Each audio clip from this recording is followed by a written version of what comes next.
Okay, everyone. I was trying to do the weeks 6 and 8 video, carrying forward on my Urban Dragon Trainer training course. However, Echo is being rather uncooperative when he sees the tripod in light. You may have noticed in a couple of my videos, he's very aggressive, very off-put, and not focusing on me. He is so distracted by the tripod and light, I can't get good video response out of Echo yet. So I'm probably going to do a little more just working with him and forgetting the tripod, and we'll do more of the training courses with Echo later on when I can get him used to the tripod. I'll probably work him around the tripod without the light or the camera on it, and work him towards being okay with the tripod. So I've decided to do weeks 6 through 8 with Blue here, because he'll be more cooperative with it. Now, I'll eventually get to feeding Blue for this video. May upload it in another part for those of you watching on TikTok. For those of you on YouTube, one continuous video. But so your weeks 6 through 8. You've already seen my weeks 1 and 2 and weeks 3 and 4. Now you're basically continuing weeks 3 and 4 bath training and tent training, and I just recorded and will upload the hiding hold and next to the cage handling techniques. I kind of talk a little bit about that there, but you're continuing that routine. You're keeping that routine going as much as possible and trying to get those positive responses from it until you have that strong glove association that I have with Blue. The beginnings of that glove association, now with Blue at this point, I was already getting full glove recognition. He would follow and stay with the glove as soon as it was in sight. Echo, on the other hand, I've been working with him for quite a while and have yet to get solid glove response from him. He does associate the glove with food now, but after 8 weeks of working with him, he still has yet to chase or follow the glove. He's still nervous of it when it moves. Blue here, on the other hand, when he sees that glove, ever since week 5, every time he sees that glove, he is on it, as you've seen in some of my other videos, hopefully. But, and as you see, no food response with any other movement, as long as the glove's not around. I have a docile, lap-happy monitor here. But, so your weeks 6 through 8, you're keeping that routine, and you may already be getting a good enough response from them that you can wear the glove and get them to follow it. Now, where you want to be careful at this point is to not turn that glove into a food association with your hands. See, Blue here does not associate my hands with food. I can pick his head up, I can touch his face, I can wiggle my hands, and I will just get him backing away from it or hissing at me. He will not view my hands as food. You want to be careful and continuously handle them, do a bath training session, get them out like I am here with Blue when you do feeding sessions, before feeding sessions, and eventually I'll show you how to do it after feeding sessions. I may do that in this video as well. Before feeding sessions, you want to do at least 10-15 minutes of handling, so they are not associating you approaching the cage or getting them out with food. They aren't associating you with the food, they are associating the glove with food. If they are fed more than they are handled, the glove won't matter. You will mean food regardless of the glove. So you must continue without the glove handling. You must continue them associating you with something besides the glove. But Blue's all antsy and active right now because the glove is out, laying on top of his cage. as well as a cup of dubia roaches for him to eat laying on top of his cage, and a couple hornworms. So he smells food.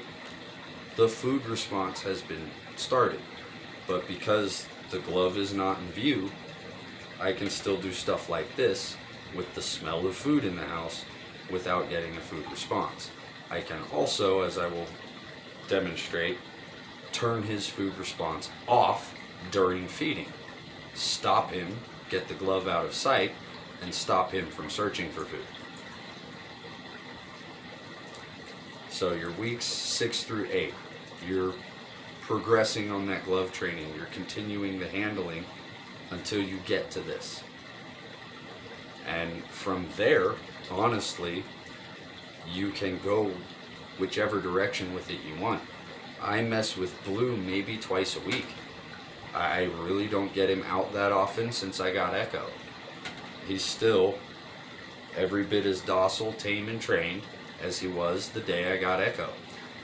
After you hit that 1 to 2 year mark, Blue I've been working with for 2 years, so his training will not change. I could stop using the glove and freehand feeding. The second I brought that glove back into the game, he would associate it with food. But you're weeks 6 through 8, and honestly on forward from then. I was honestly hoping I'd be able to do more videos, but there really isn't a lot to my training techniques. I'm simply working off of their natural behavioral responses and converting those responses to a favorable behavior. Now that sounds all complex and complicated, but the process by which I developed my training methods is way more complicated than the training methods themselves. In reality, handling association, getting them used to your presence, and associating the food with that glove and not just you or a separate target. If you associate food with a separate target, there's a lot of that going around. And the problem I see with that is now you are not the provider that target is. I'm still the provider of the glove and the food. It is still connected and associated with me. If I throw the glove in the middle of the room, Blue can go bite it and chew on it, but it's not going to give him food, and he will never really expect it to. He will look to me for the food afterwards. So that glove association technique, while it is more complicated as to how I came up with it, building the technique and glove training your reptile really isn't that complicated. I'm at bath training, tent training, weeks 1 and 2, sitting next to the cage, letting them acclimate. Weeks 3 and 4, beginning the association with the glove and beginning to associate them with you outside of the cage.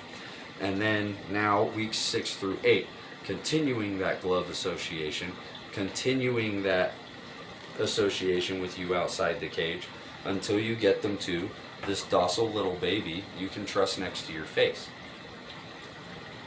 When the glove's not around, Blue's completely trustworthy. No food response. Hi, buddy. Did you almost fall? No food response. Trustworthy lizard. And he has no fear of me whatsoever. Honestly, he's a little bossy sometimes. Tells me what he wants. But there's honestly the entirety of my training process. The hidey hole for your smaller, more fearful monitors, but I honestly only did that for 2 weeks with Blue, and he was this.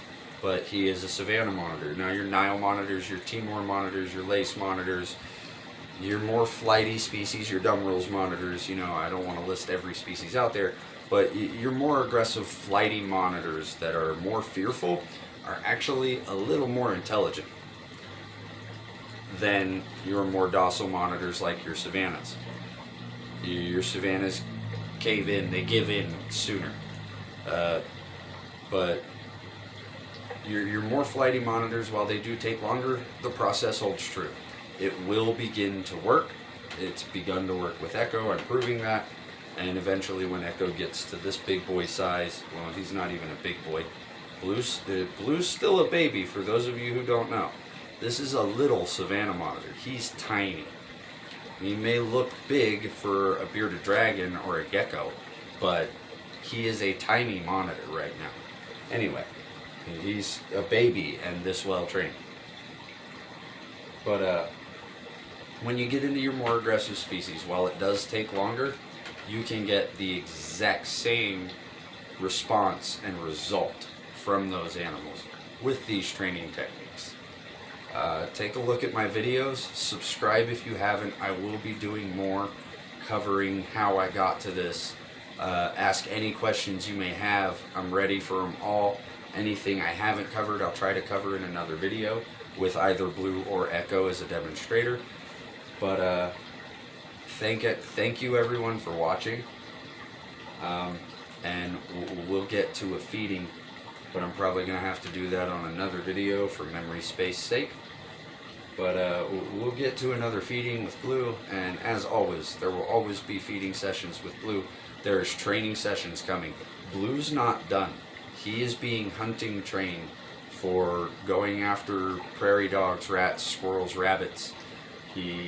Echo will be as well. I am using falcon training techniques to incorporate targeting prey. He has a targeting command. He does target prey on command and will chase it down. And I have him trained. You can look at my videos. I can throw him a dead rat, let him think he killed it, and then take it from him and trade him a mouse or a dubia roach for that rat. So eventually there may be a rabbit hunt with Blue or Echo where we go out and I let them find and bring me a rabbit.